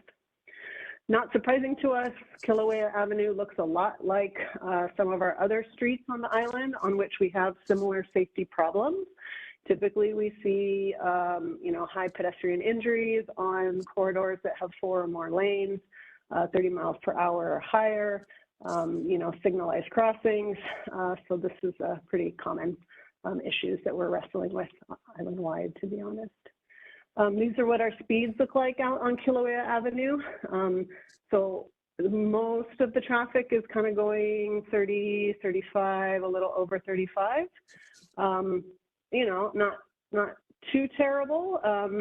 Hopefully nothing happens. We do know, of course, you've got about a 50-50 chance if you get hit by a car going that fast. But of course, we know there are also cars going faster than this, unfortunately. So we are proposing to reduce the speed limit to 25 along Kilauea. It is currently 25 now in the school zones. It's pretty intermittent. It hops back and forth between 25 and 30. I would say it's actually kind of confusing what the speed limit really is. We think this is more appropriate for the context, and this is the polling from our community meeting. So apparently, at least the people who came to our meeting agree. Okay, so here's our lane reconfiguration to also encourage those slower speeds through road design, not just the lower posted speed limit. So this is the existing laneage on Kilauea. You can see there's generally 2 lanes in each direction. And the through lanes are typically used for left turns where there's no median or left turn lane. This is, hold on, I'll get to the proposal in a second. But this is what the traffic volumes look like on the corridor. So while the number of lanes are basically the same from Waialae all the way down to 18th, the traffic is wildly different, right? We have more than double the amount of traffic near Kahala Mall that we have near the park and the middle school and in the residential district, but yet the road's designed the same. So it's not surprising we're seeing a lot of speeding in those lower volume areas.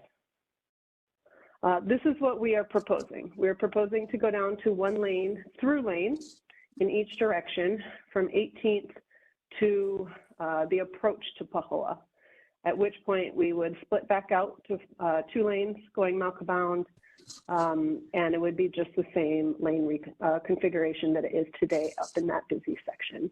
And as part of this, we could put in center left turn lanes, and I'll show you some images of what that looks like.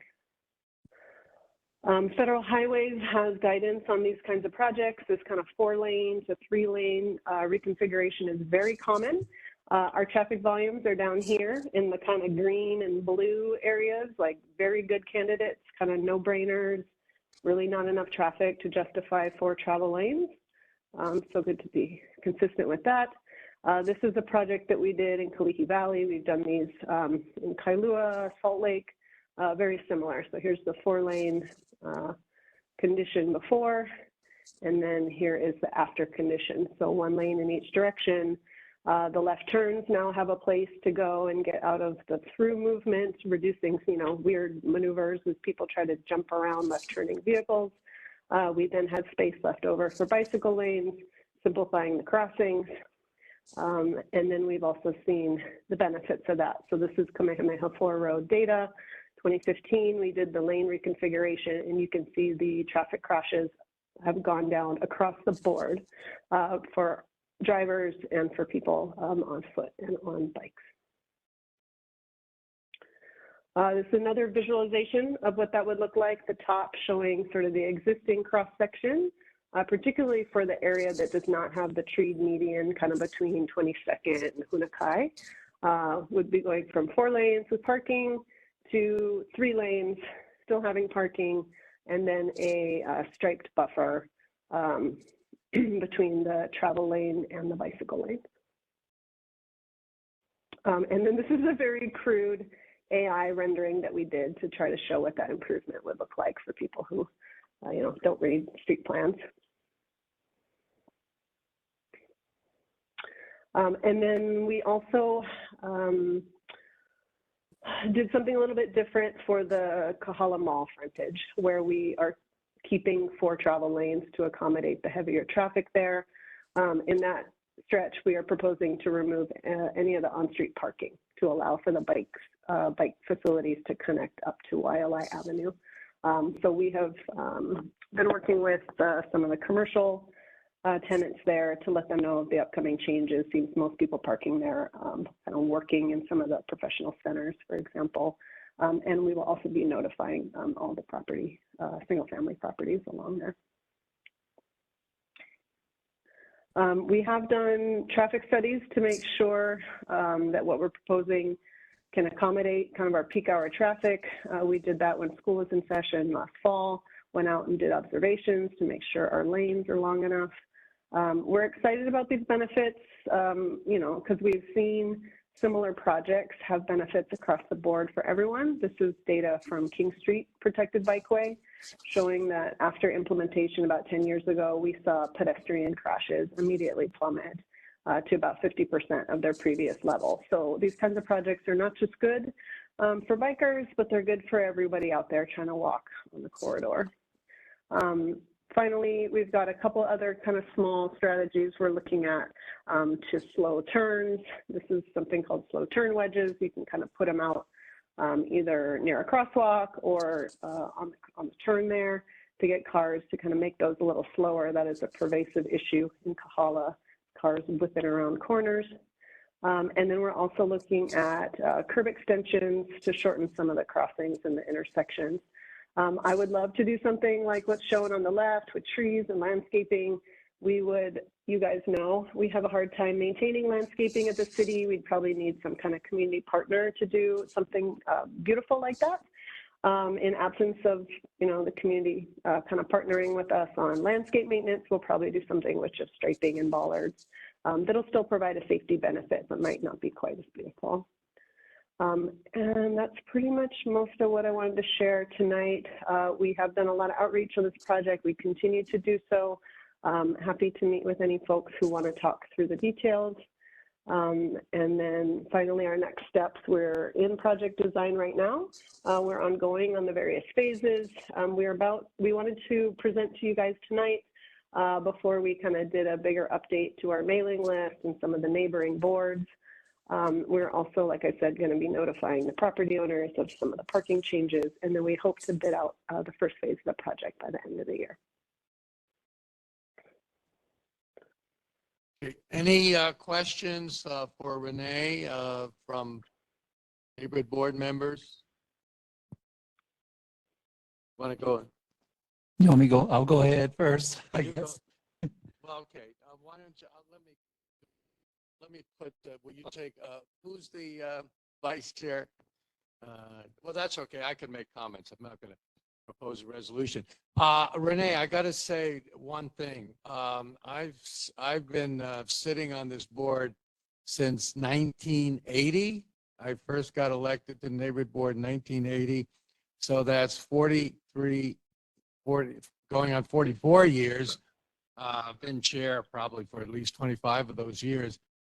I have never heard a complaint from any member of the community at any neighborhood board meeting complaining about the lack of safety on Kilauea Avenue.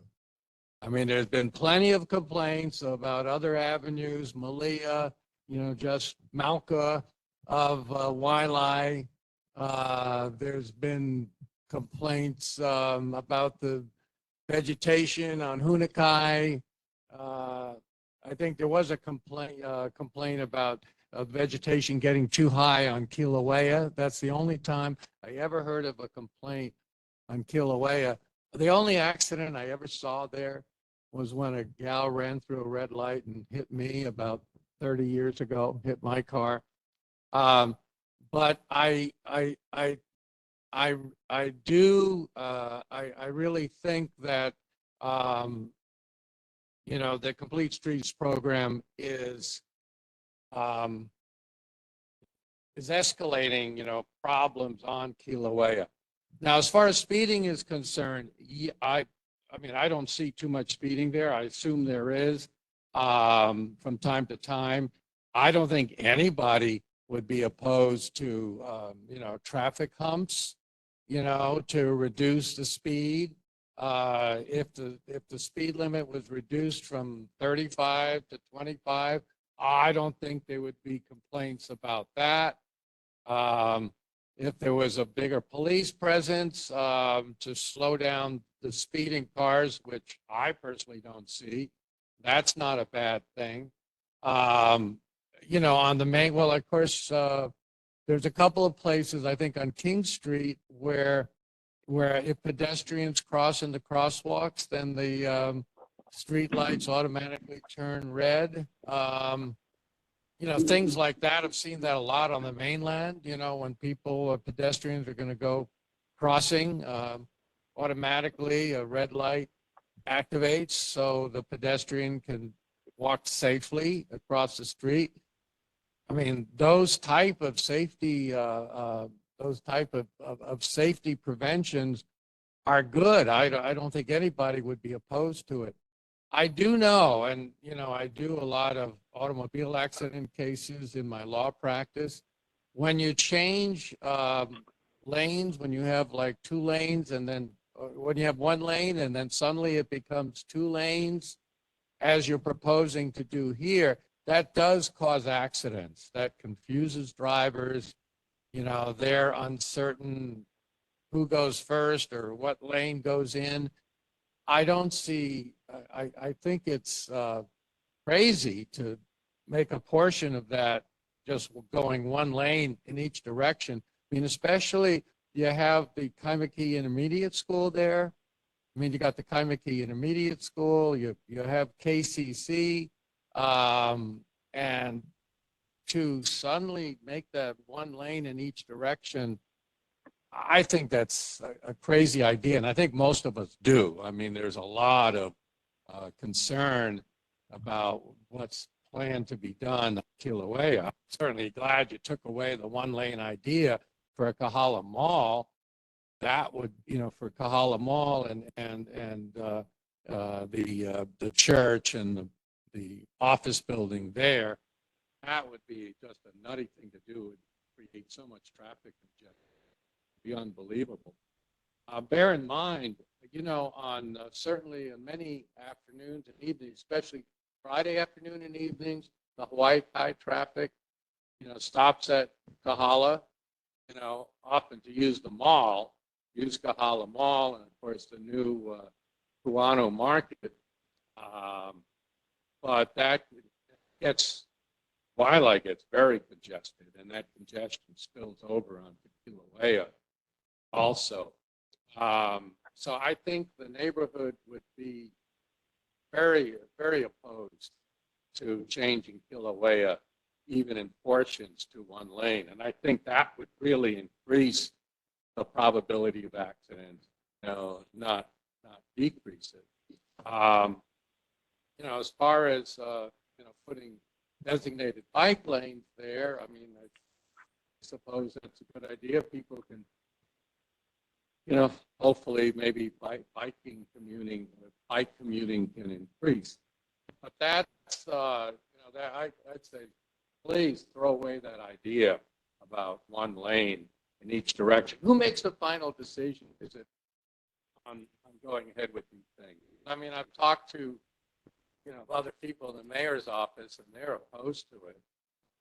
Does the mayor make the final decision, or does you, the complete streets administrator, make the final decision? Change the So lane. I have many bosses who all ultimately report to the mayor. But there are, there's a lot of considerations that we try to weigh. We understand everything we do impacts something else, right? I mean, it's limited space, it's limited right of way. Everything you do out there is sort of a zero-sum game, right? So we're always trying to find that right balance. Like, where is that spot? How can we make our roads safer, improve mobility for everyone, people who don't drive, try to meet our long-term plans, our long-term goals of the city, but of course not break traffic, right? I mean, we all drive as well. That is certainly not our goal, but we think there is just so much extra capacity on this corridor that you could certainly make safety gains, you could make the road much better for the community and not create traffic problems at the same time. So we think this is a win-win. But who makes the final decision on whether this project goes ahead? Who makes the final decision? So ultimately, decision? the city does. The project has to include some complete street elements. Who in the city? So there are 4 departments that I report to. So the project is run by Department of Design and Construction. They work with Department of Transportation Services, basically, to identify the complete streets improvements that'll be implemented with any project. DFM's not involved in this too much because this is a big project, not a maintenance activity. So it's mostly between DTS and DDC. So DTS makes the final decision? In collaboration with Department of Design and Construction, yeah. And of course, in consultation under direction from the administration. I mean, is this like a fait accompli now? I mean, is it a done deal? Or are you still? No. We're still working with the community, trying to, understand if there's impacts that we haven't thought of, things that we don't think will work well. So we're eager to hear feedback from folks. It's technically speaking, we're pretty confident that this would work great for the corridor. To be honest, so we know it will not increase crashes. We know it will reduce crashes, for example. So, the impacts have to be, how many crashes? Credible. I mean, have to be credible, I think, for us to back how up many, on something do you that is a have public a safety statistic? issue. How many crashes occurred on? Yeah. I do. Yeah. I do. There have been 51 fatal and severe injury crashes in the last 5 years. No, 51 injury. Hold on, let me read this better. 51 injury, 5 very serious injury, and 1 fatality. So this corridor gets a lot more action than I think you guys may be aware of. I want other members. Thank you. I want other members to ask you questions. Okay, so Brian, you've got the.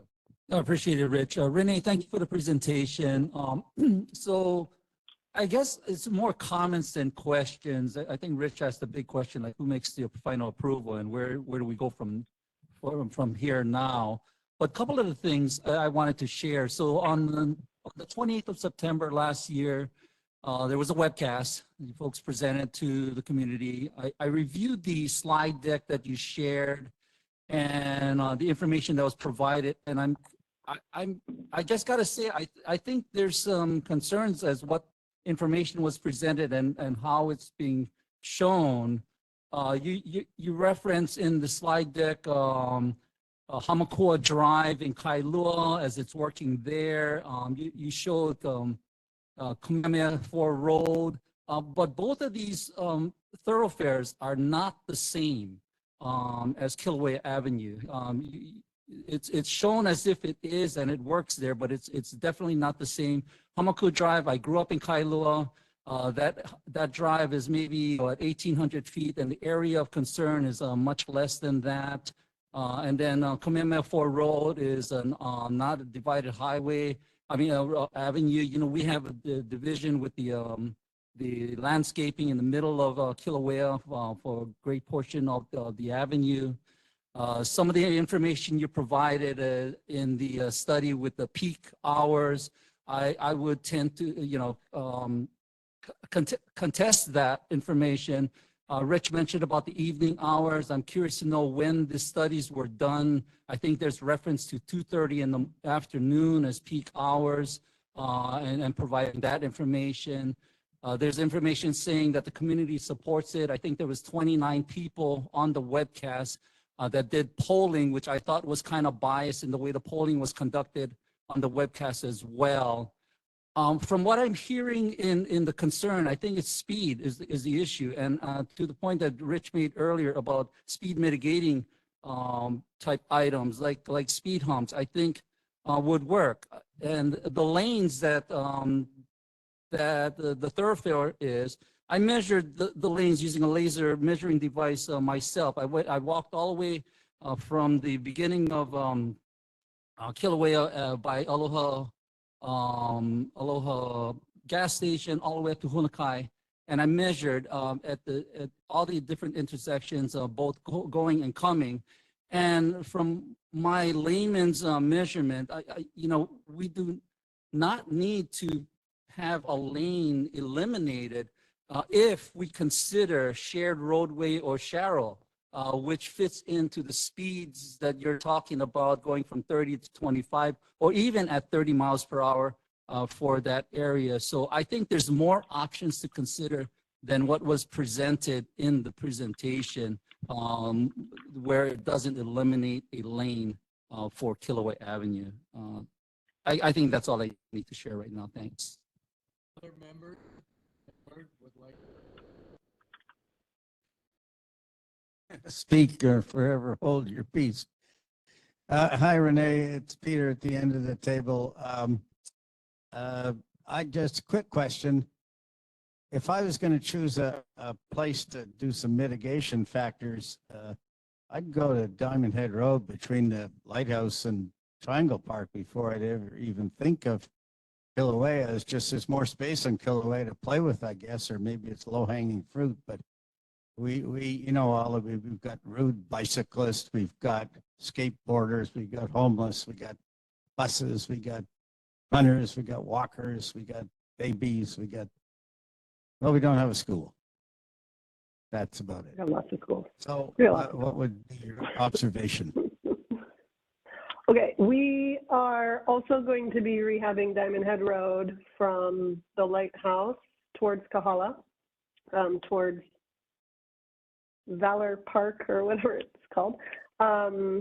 So we're looking at kind of minor tweaks there. I think we've improved that about as much as we honestly kind of can within the right of way that we have. So we didn't choose to do Kilauea Avenue. Kilauea is up for paving and rehabilitation, which triggers the Complete Streets Law. So I do agree, Kilauea Avenue is not our biggest problem. It is probably not the place I would first choose to do a project. I fully recognize that, but it is the opportunity that we have, that there is a project coming up. It triggers our Complete Streets Law. It also creates a very cost-effective opportunity for us to change the striping out on the roadway. So anyways, that's why we're here. So we also are happy to take feedback for Diamond Head Road.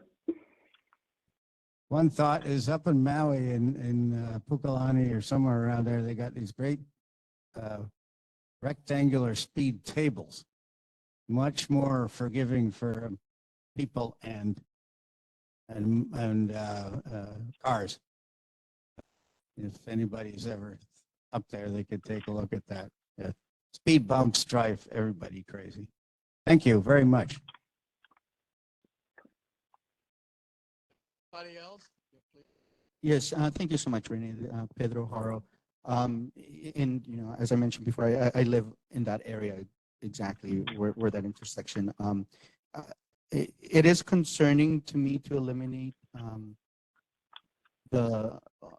Let me ask this question: by the intersection of coming from Kaimuki Middle into Waialae, by where you reach Waialae, would you eliminate a left turn? Right now there are 2 left turns from Kilauea into Waialae. Would one of those No. left turns be eliminated? No, we're not proposing to change any of the travel lanes, travel patterns from Mauka of Pahoa. We are proposing to remove parking, Mauka of Pahoa. That's the change. We don't think there's enough vehicle capacity, excess capacity up there, but the parking is very kind of sporadically lately used. So we thought that that was more efficient in that segment. So no, and that's generally a state intersection anyway. So our jurisdiction tends to fall off as you approach that intersection anyway. Was part of your study to determine what is the usage of that parking currently? There are several high-rise buildings and multi-unit dwellings in that area that obviously will have multiple cars but was that taken a look at to be able to determine the usage of parking currently and how that would affect?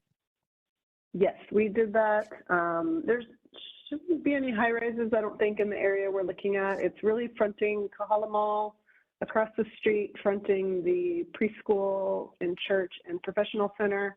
And then there is 1 block of single family houses across from like McDonald's and Olive Tree and whatever. So we did do a usage study. I'm happy to share the details on you. It's very light. It's extremely light. Thank you. Can you clarify where would the 1 lane each way begin? I know it ends at Pahoa, but how far down would it begin? Let me share. What streets? Let me share here. Okay. I'll just bring up this map because it's simplest. Is it 18th Avenue or? Okay, so from 22nd to 18th, today there is 2 lanes going EVA bound from 18th to 22nd, right? There's 2 lanes going uphill. We are proposing to remove one of those lanes and add a left turn pocket for the middle school, because we're well aware that that second lane basically just gets used as a left turn lane, and then people get around it in the morning. So you're talking. And then it would continue from 22nd to I don't know, Hunakai-ish. There's no median, right? 4 lanes. We would go to 1 lane in each direction and then a center left turn lane, right? So instead of stopping and going around someone trying to turn into their driveway, that guy would pull into the middle in the center turn lane and the through traffic can keep moving straight. That's the beauty of the 4 to 3 lane conversion is you get, actually, sometimes you get better vehicle operations because you pull your left turns out.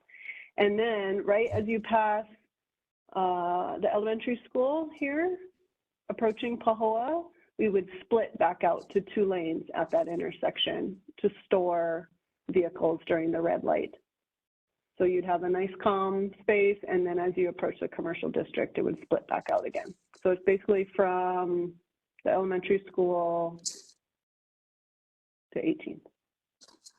Okay.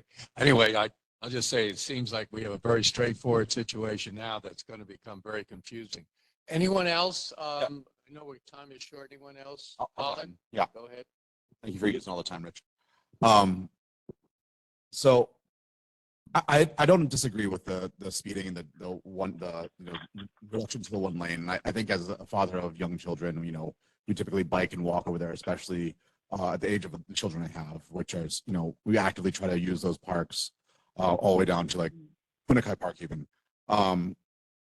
So we definitely use those, we would appreciate additional space to utilize, other forms of transportation. And I do notice there's a ton of speeding there. Even today, I was driving down that road and somebody was right on my ass. Sorry, my right behind me, very closely. And it is, it was you, Rich, yeah. And so I do appreciate what this is going to do, and I'm not sure what I think the con that Rich and Brian are seeing of the reduction of the lanes, because I don't think there is an amount of traffic that, like you presented, the amount of traffic in those areas is substantially less than that 20,000 that you're showing by Kahala Mall. One of my concerns is by the preschool. I do know that reducing that parking over there is their drop off and pickup area.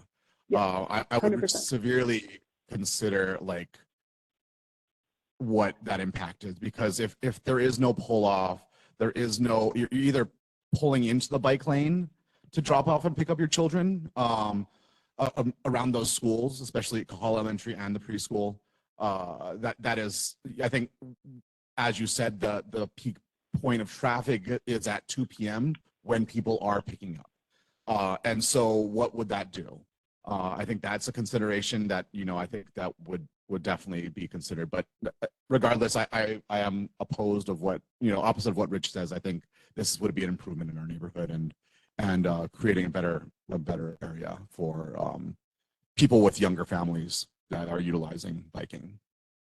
Okay, thank you, Colin. Yeah, we need to close up pretty soon, let's say within 10 minutes. Anybody from the audience, residents would like to talk? We've got the mic right there. I just want to make sure that I do understand that the major problem is speeding. And to solve that, you want to condense from 2 lanes to 1 lane. There are numerous problems. 1 is speeding. 2 is drivers are not yielding to people. 3, there's no facilities for people who want to bike in the road. There are, kids on the. I'm sorry. Can you please? on I want e-bikes this on gentleman sidewalks. to be able to talk. I want the gentleman yeah. to be able to talk. So please Oh, sorry, go I ahead. thought it was a finish up. question. Sorry. Yeah. Both you and a person before you mentioned that speeding was a big problem. And solving this to a decreasing from 2 lanes to 1 lane to increase congestion to decrease the speeding. Is that correct? The increasing congestion in the road to decrease speeding. Because that's what you would do if you go from 2 lanes to 1 lane. So the beauty of having, so what happens when you have 2 lanes in one direction is that the guy who wants to go really fast can weave in and out of traffic, right? He can go back. We all see these drivers, right? They kind of pedal to the floor, and we give them the space. We give them 2 full lanes to go in and out. When you go down to 1 travel lane, we don't expect speeding reduction because of traffic. We expect it because then the slowest driver sets the pace on the road.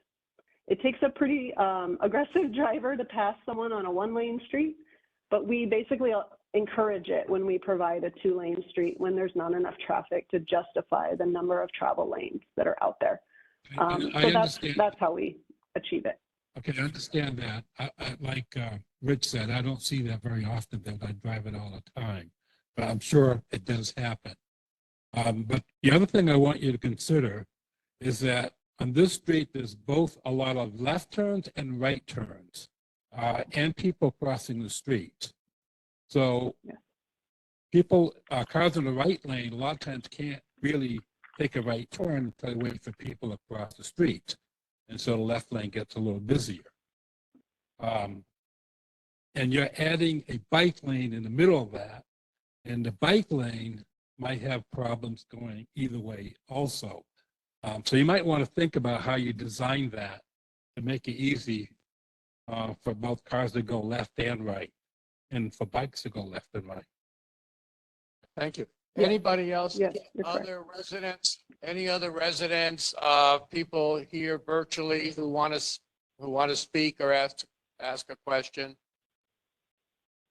Okay, all right, they're being done. Thank you for coming here and making the presentation today, Renee. We will allow you to go back to your family or what else you have to do tonight. Well, thank you. Thank you for having me. Okay. All right. I think time is running out, and we need to kind of close up. Beach weddings, we've already covered. The permanent tents, Kahala Beach, we've covered. The Diamond Head, the Doris Duke Foundation. Nobody's here to speak on that tonight. I think we can go past that. The primary urban center development plan moved to East Honolulu region. No developments on that. Announcements. Next regular board meeting is Thursday, February 15th, 2024, over here. Anybody else have anything to add for the good of the neighborhood board? Okay, thank you very much. I'll entertain a motion to adjourn. All right. Adjourn. Okay.